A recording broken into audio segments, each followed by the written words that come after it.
توجہ میری طرف۔ بچپن میں پنگوڑے میں سو کر بچہ جب بات کرتا ہے، اگو مگو کرتا ہے، اس کو عربی میں مناغات کہتے ہیں۔ امام جلال الدین السیوطی رحمۃ اللہ علیہ نے مناغات مصطفیٰ پر پورا چیپٹر بنایا ہوا ہے، اس میں احادیث طیبات نقل کی گئی ہیں، ایک نہیں کئی حدیثیں نقل کی ہیں۔ صحابہ نے پوچھا حضور آپ بچپن میں بولتے تھے؟ فرمایا میں بولتا تھا۔ عرض کیا حضور کس سے بولتے تھے؟ فرمایا میں پنگوڑے میں سو کر 3 مہینے کی عمر مبارک میں چاند سے کلام کرتا تھا اور چاند کی باتیں سنتا تھا، چاند کو جواب دیتا تھا۔ حضرت پیدا ہوں تو اپنے باپ کو نہیں پہچان سکتے، ماں کی بات نہیں سن سکتے، شعوری سطح اتنی نہیں ہوتی کہ اپنے محلے کا نام بتا سکیں، اپنے تایا کا فون نمبر کسی کو بتا سکیں، شلوار قمیص سے پہچاننا پڑتا ہے اگر گم ہو جائے تو۔ لیکن آمنہ کے لال محبوب نبی کا کمال یہ ہے، فرمایا کہ میں جب پیدا ہوا مائی حلیمہ کے پنگوڑے میں سویا ہوا تھا، چاند نے مجھ سے باتیں کی، اور چاند کا وائس باکس بھی نہیں ہے، چاند کے پاس زبان بھی نہیں ہے، وہ تو ایک چٹان ہے بہت بڑی، وہ تو پتھر ہے، چاند تو ایک مٹی ریت کا مجموعہ ہے، گرینائٹ سٹون ہے چاند پر، کوئی انسان نہیں بیٹھا کہ اس کے گلے سے بات نکلے گی اور آپ اور میں سمجھ جائیں گے۔ ادھر دیکھنا، جن کی زبان نہیں ہے اگر ان کی سن سکتے ہیں تو جن کی زبان ہے ان کی سبحان اللہ کیوں نہیں سن سکتے؟ اور سپیس میں چاند سے باتیں کر سکتے ہیں تو ارتھ پہ اپنے نوکروں کی سبحان اللہ کیوں نہیں سن سکتے؟ جواب کیوں نہیں دے سکتے؟ اور سرکار نے فرمایا چاند مجھ سے باتیں کرتا تھا، میں چاند کو جواب دیتا تھا۔ صحابہ حیران ہوئے، عرض کیا حضور یہ سننا اور بولنا کب سے ہے؟ متی وجبت لک السماء، یہ سماعت مبارک کب سے ہے؟ یہ کب سے سن رہے ہیں؟ فرمایا میں سیدہ آمنہ پاک کے شکم میں تھا، میں سورج کو بھی پہچانتا تھا، میں چاند کو بھی پہچانتا تھا۔ فرمایا سورج اللہ کے عرش کے نیچے جا کر چوتھے حجاب میں جب سجدہ کرتا تھا اور سجدے میں سورج جو تسبیح پڑھتا تھا، میں سیدہ آمنہ پاک کے شکم میں بیٹھ کر وہ تسبیح سن لیتا تھا۔ اگر سورج کی تسبیح سن سکتے ہیں تو میری اور آپ کی سبحان اللہ بھی سن سکتے ہوں گے۔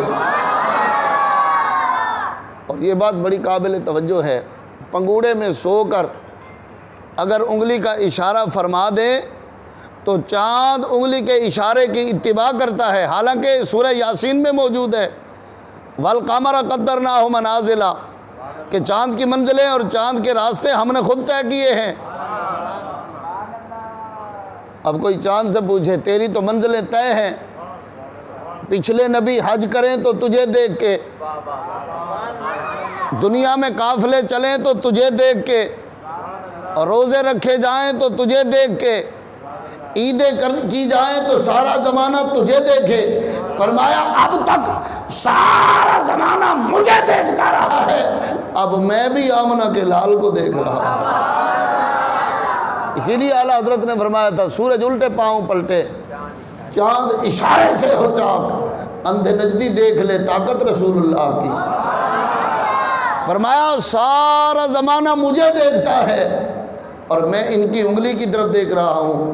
ایمان سے بتانا، اگر پنگوڑے میں سو کر انگلی میں اتنی طاقت رکھتے ہیں کہ چاند کو ہلا دیتے ہیں اور چاند کو کھلانا بنا دیتے ہیں، جس طرف انگلی جاتی ہے چاند ادھر کو جاتا ہے، اگر پنگوڑے میں اتنی طاقت ہے تو پھر منبر پہ بیٹھ کے کتنی طاقت ہوگی؟ پھر زمین پہ کھڑے ہو کر، ابو قبیس پر کھڑے ہو کر چاند کو ٹکڑے بھی کیا۔ پھر مولا علی کی نماز کے لیے سورج کو واپس کرنا تھا، ایک انگلی کے اشارے سے واپس کیا، سورج کو عصر کیا، چاند کو ٹکڑے کیا، پگوڑے میں سو کر چاند کو کھلانا بنایا۔ ایمان سے بتانا، جس نبی کی انگلی میں اتنی کمال ہے اس نبی کے بازو میں کتنی کمال ہوگی۔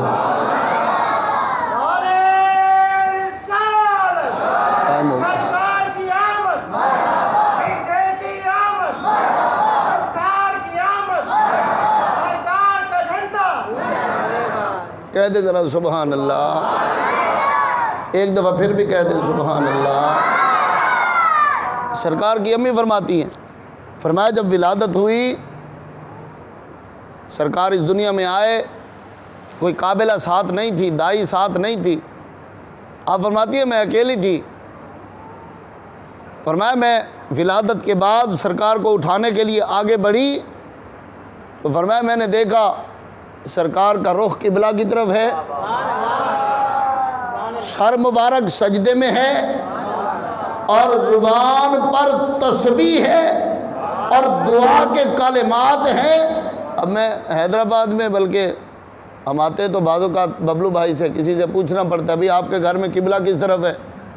مصلی بچھا کے دو، اندرون کی گلیاں ہوں، مطلب پریٹ آباد کی گلیاں ہوں تو سمجھ نہیں آتا قبلہ کس طرف ہے، نیا بندہ بھول جاتا ہے، تو جو پیدا بھی ہوا ہو،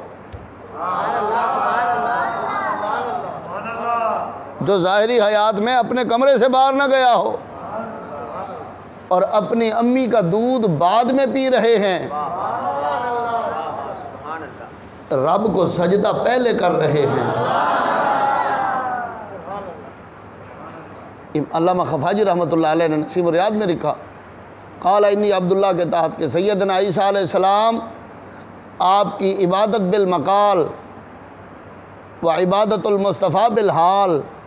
فرمایا عیسیٰ علیہ السلام نے ماں کی گود میں صرف کلام کیا تھا، آمنہ کے لال نے کلام بھی کیا ہے، رب کو سجدہ بھی کیا ہے۔ اب ایک دو باتیں میں عرض کرنا چاہ رہا ہوں، ادھر دیکھیں میری طرف۔ سرکار نے کسی سے پوچھا نہیں کہ امی میں نماز پڑھنا چاہتا ہوں، مجھے مصلی تو بچھا دے، اور مصلی بچھا ہوا بھی نہیں ہے۔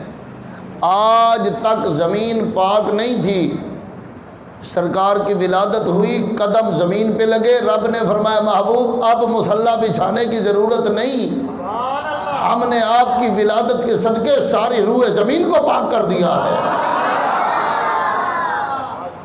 پھر یہ نہیں کہا امی جی ادھر ہے کعبہ یا ادھر ہے، کس طرف ہے، خدا جانے کہاں ہے، کس طرف ہے، کدھر ہے۔ رخ کعبے کی طرف کیا، سجدہ کیا، ساری کائنات کو بتا دیا، میں پوچھنے نہیں آیا۔ امی کا دودھ بعد میں پیا ہے، کائنات کو ٹیچ پہلے کیا ہے۔ فرمایا میں پوچھنے نہیں آیا، میں بتانے آیا ہوں۔ حضور کیا بتا رہے ہیں؟ فرمایا میں رب کو بھی پہچان کے آیا ہوں، میں کعبے کو بھی پہچان کے آیا ہوں۔ اور ایک مسئلہ میں آپ سے پوچھنا چاہتا ہوں، خاص طور پہ جو دوست سیڑھیوں پہ بیٹھے، وہ سامنے والے دوست، ہاں یہ سیڑھیوں پہ بیٹھے، میں مسئلہ آپ سے پوچھنا چاہتا ہوں۔ ادھر دیکھیں، بندہ پورا مہینہ رمضان المبارک مسجد میں گزارے،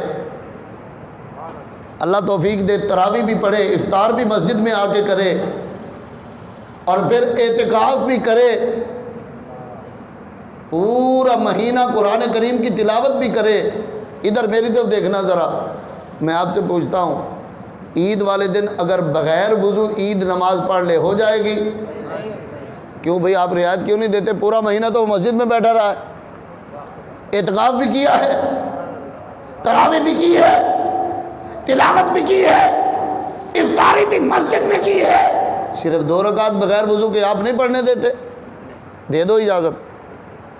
مولوی ہو یار، پیر صاحب ہو، کوئی ایڈوکیٹ ہو، کوئی جج ہو، کوئی ڈاکٹر ہو، انجینئر ہو، بغیر طہارت کے عید تو دور کی بات ہے، سجدہ تلاوت بھی جائز نہیں ہے۔ اگر جائز ہے تو بتائیں مجھے، بغیر وضو کے سجدہ بھی جائز نہیں ہے۔ پاک ہوں گے تو سجدہ کریں گے، پاک ہوں گے تو جنازہ پڑھیں گے، پاک ہوں گے تو جمعہ پڑھیں گے، پاک ہوں گے تو فرض نماز پڑھیں گے۔ اور شریعت کا مسئلہ تو یہ ہے، بچہ پیدا ہو خود بھی ناپاک ہے، ماں بھی ناپاک ہے۔ ماں طواف نہیں کر سکتی، ماں تلاوت نہیں کر سکتی، ماں نماز نہیں پڑھ سکتی، نہیں سمجھ آئی؟ ماں روزہ نہیں رکھ سکتی جب تک پاک نہ ہو، عبادت نہیں کر سکتی۔ تو سرکار آپ نے سجدہ کیوں کیا؟ اور میں مولوی کا منہ بند کرنے کے لیے سجدہ کر رہا ہوں، کائنات میں اعلان کر رہا ہوں میں بھی پاک ہوں، میری امی بھی پاک ہے۔ نعرہ تکبیر، نعرہ رسالت، سرکار کی آمد، دلدار کی آمد۔ اور آپ کا ذوق تازہ ہو جائے گا۔ میری طرف دیکھنا، اب موڈ بھی بن گیا، ٹائم بھی ختم ہو گیا، ادھر میری طرف دیکھنا، توجہ میری طرف۔ آئندہ ایسا کرے کہ بڑوں کو ریکویسٹ کریں وہ آگے تشریف لائے، لیکن بچوں کا دل نہیں توڑنا۔ یہ بچے ہمارے مجاہد ہیں، یہ بڑے ہو کے تو انہوں نے سرکار کا جھنڈا اٹھانا ہے، پتہ نہیں کس کس پوسٹوں پہ انہی بچوں نے جانا ہے، اور یہ ہم سے زیادہ عاشق ہیں۔ ان کے لیے ایک سیپریٹ جگہ بنائیں اور بڑوں کو آگے موقع، نیکسٹ ٹائم، آج نہیں مطلب پھر جب کبھی موقع ملے تو اس طرح پھر محفل میں ذرا رنگ پیدا ہو جائے گا۔ سبحان اللہ سنائے نا ذرا۔ بس میں آخری جملہ بولنا چاہتا ہوں، ایمان سے بتانا، سرکار نے سجدہ کیا۔ مولوی سے کہیں حضرت شلوار اتر جائے اور بندہ 1 مہینے کا اپنی شلوار واپس کر سکتا ہے؟ بولے نا۔ اور پروگرام ان کا کیا ہے کہ ہم نبی کے بھائی ہیں،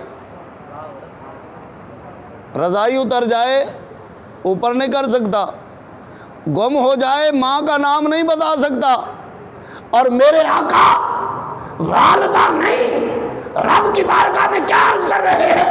رب حبل امتی، اعلان یہ کر رہے ہیں میں رب کو بھی پہچان کے آیا ہوں، میں سب کو بھی پہچان کے آیا ہوں۔ ایک مجھے کہنے لگا ٹائم ختم ہو گیا، وہ تو جبرائیل نے آ کے بتایا کہ سرکار آپ نبی ہیں، سرکار کو تو پتہ ہی نہیں تھا۔ میں کہ پھٹے منہ تیرا، تجھ جیسے بھی مولوی بن گئے، ایسے ہوتے مولوی؟ میں نے کہا جس کو نائی کینچی نہ دے مولوی بن جائے، ایسے نہیں ہوتے۔ مولوی وہ ہے جس کی زبان چلے تو آمنہ کے لال کو سلام پیش کرے۔ کہ جبریل نے آگے بتایا تھا۔ میں نے کہا سرکار نے امی کا دودھ بعد میں پیا ہے، ولادت کا پہلا گھنٹہ، ولادت کے پہلے 15 منٹ، ولادت کا لمحہ، عربی میں کہتے ہیں ہین ولادت، سرکار کی آمد کا لمحہ ہے۔ رب کو سجدہ کر کے، کعبے کو رخ کر کے اعلان کر دیا میں کعبے کو بھی پہچانتا ہوں، میں کعبے والے کو بھی پہچانتا ہوں، اور کہہ رہے ہیں رب حبلی امتی، مولا میں اپنی نبوت بھی پہچانتا ہوں، اپنی امت بھی پہچانتا ہوں۔ میں نے کہا سرکار نے تو پہلی بات ہی امت کے لیے کی ہے، اور میرا کوئی محسن ہو مجھے حیدرآباد میں پانی پلا دے، ادھر میری طرف دیکھنا، وہ لاہور آئے تو کیا خیال ہے میں پانی نہ پلاؤں؟ بولیں تو صحیح نا۔ آپ پانی کے بھوکے نہیں ہیں، لیکن اتنا ضرور کہیں گے کہ حیدرآباد آئے تھے ہم نے پانی پلایا تھا، آج لاہور میں ملے پانی بھی نہیں پوچھا۔ میں نے کہا جس نبی نے رب ملا دیا، جس نے قرآن عطا فرما دیا، جس نے بخشش کے پروانے عطا کر دیے، اس کی آمد کا وقت ہے، اور تجھے انتریس چمٹی ہوئی ہے، تجھے یرغان پڑ گیا۔ نانا ان بچوں کے ساتھ مل کے آج تو بھی نعرہ لگا۔ کل مدینہ کے بچے کہتے تھے تالال بدر علینا، آج حیدرآباد کے بچے کہتے ہیں نور والا آیا ہے، یہ انہی بچوں کے نوکر ہے۔ کل صحابہ کا نعرہ تھا نور والا آیا ہے، آج ہمارا نعرہ ہے نور والا آیا ہے۔ یہ نعرہ کل بھی حق تھا، یہ نعرہ آج بھی حق ہے۔ اللہ کریم سے دعا کرتا ہوں مولا اس مسجد کو تا قیامت آباد فرما۔ اس مسجد کو بنانے والے اگر زندہ ہیں تو خیر و عافیت کی زندگی عطا فرما، اگر دنیا سے چلے گئے تو قبر میں روشنی عطا فرما۔ اس مسجد کی خدمت کرنے والے، انتظام کرنے والے مولا سب کو جھولیاں بھر بھر کے عطا فرما۔ ذرا کہہ دینا سبحان اللہ۔